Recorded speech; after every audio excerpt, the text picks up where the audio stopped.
का रुख बना हुआ है। इन दोनों बिलों में फर्क क्या है? विजय हमारे साथ हैं। अन्ना और उनकी टीम जिस जन लोकपाल बिल की बात कर रही है और सरकार जिस लोकपाल बिल को ला चुकी है, उनमें फर्क यह है कि अन्ना हजारे की टीम के बिल में यह कहा गया है कि लोकपाल के दायरे में प्रधानमंत्री भी हों, जबकि सरकारी लोकपाल बिल में पद से हटने के बाद दायरे में आएंगे प्रधानमंत्री। विजय, पद के हटने के बाद दायरे में हो, ये बात कही गई है। और इसके साथ साथ दूसरी चीज़ ये है कि अन्ना चाहते हैं कि लोकायुक्त और लोकपाल और लोकायुक्त के लिए एक बिल हो, राज्य के अधिकारों के हस्तक्षेप में संभव नहीं, ये मनमोहन सिंह का मानना। और मतलब सरकार का मानना है कि ये अगर लोकायुक्त भी इसी बिल के दायरे में, इसी बिल में लोकायुक्त की संस्था भी होगी तो वो राज्य सरकारों के अधिकारों में हस्तक्षेप होगा। हाँ, और वैसे भी अभी कई राज्यों में लोकायुक्त की नियुक्ति हुई भी नहीं है, हुई भी है तो अलग अलग उनके नियम कानून, और किसी लोकायुक्त के तहत मुख्यमंत्री आता है, किसी में मुख्यमंत्री नहीं आता, ये सारी बहुत सी चीजें हैं।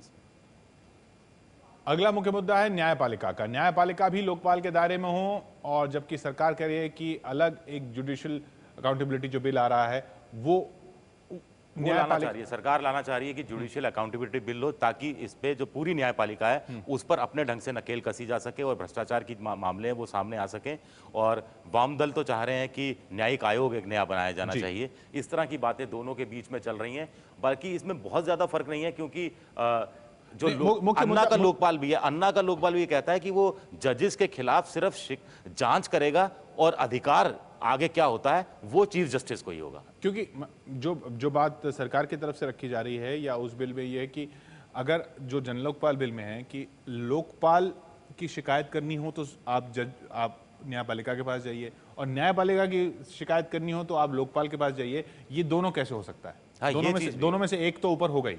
बिल्कुल ये चीज है। और फिर सरकार का कहना है कि जब वो अलग से जुडिशियल अकाउंटेबिलिटी बिल ला रहे हैं जो बेहद सशक्त रहने वाला है, जिसका प्रधानमंत्री ने लाल किले की प्राचीर से भी एक बार कहा है, तो ऐसे में न्यायपालिका को लोकपाल के दायरे में रखने की जरूरत सरकार की नजर में नहीं है। हाँ। और करीब करीब सभी विपक्षी दल हैं उनकी नजर में भी नहीं है, ये खास बात है। और सांसद भी लोकपाल के दायरे में हो, सांसद लोकपाल के दायरे में सरकार के बिल में भी हैं, लेकिन सदन के अंदर जो उनका आचरण है वो लोकपाल के दायरे में नहीं है, सरकार के बिल में। हाँ, वो स्पीकर के दायरे में आता है, स्पीकर के दायरे में आता है। और सरकार को लगता है कि इसके लिए संविधान में संशोधन करना पड़ेगा और मौजूदा जो स्वरूप है उसके तहत स्पीकर का जो अधिकार क्षेत्र है उसका कहीं ना कहीं अतिक्रमण होगा।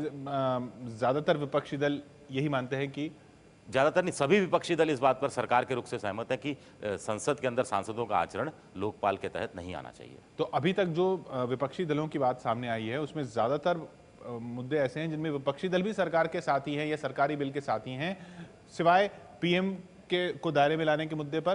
पीएम में भी बीजेपी सशर्तों के साथ शामिल है, वाम मोर्चा पूरी तरह से कहता है कि पीएम दायरे में हो, और डीएमके वो तैयार है, बाकी कोई भी सहमत नहीं है सरकार के रुख से।